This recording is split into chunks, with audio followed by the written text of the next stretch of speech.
Last night I explained why I'm critical of Labor, the Prime Minister and others for continuing to criticise Israel over the Middle East conflict. This just plays into the Hamas propaganda war. It gives licence to the anti-Jewish haters at a time of rising anti-Semitism, and it fails to grasp the absolute necessity for Israel to eradicate all Hamas terrorists in order to protect their people and assure their country's survival. The point is that Hamas clearly is hiding in and under Rafah. Israeli hostages are being held in and under Rafah too. 2 were rescued earlier this week.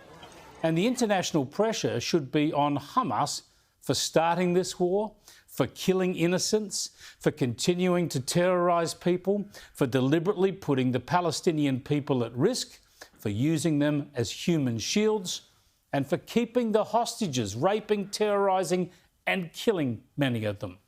It's Hamas that is at fault, it's Hamas that is evil, and it's Hamas that was in control of Gaza and remains now still in control of much of Gaza.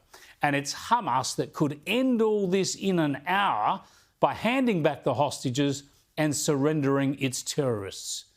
Yet now Australia has doubled down on its pressure against Israel, warning it not to attack Rafah. Large-scale military operations in densely populated areas risks extensive civilian casualties. Australia believes this would be unjustifiable. Our message to Israel is listen to the world, do not go down this path.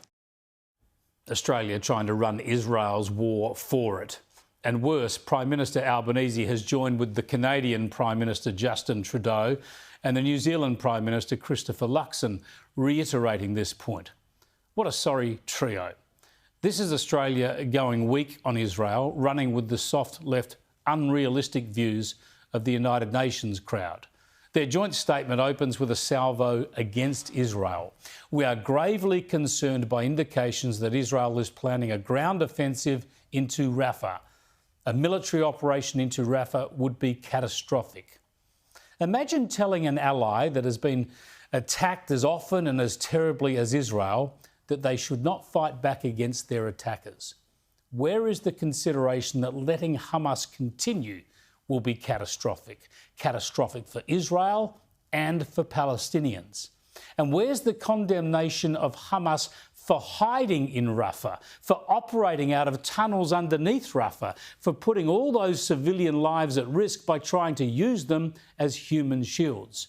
What sense of reality and humanity fails to make those points first and foremost directed at Hamas, the terror authority that's run Gaza for almost 2 decades? Instead, we get a mention deep in the statement, reading like a box-ticking exercise, saying Hamas must lay down its arms and release all hostages immediately. We again unequivocally condemn Hamas for its terror attacks on Israel on October the 7th, as if that's all they've done wrong. That should be the first point anyway. That should be where the focus of all the international pressure is. The international community should be demanding that Hamas evacuate Rafah, surrender their terrorists and hand over the traumatised hostages who have been held in unspeakable circumstances for more than 130 days. How could this not be front of mind, the first argument for any politician or nation that values freedom and human rights? Hamas's greatest weapon is the way it marshals political propaganda globally against Israel.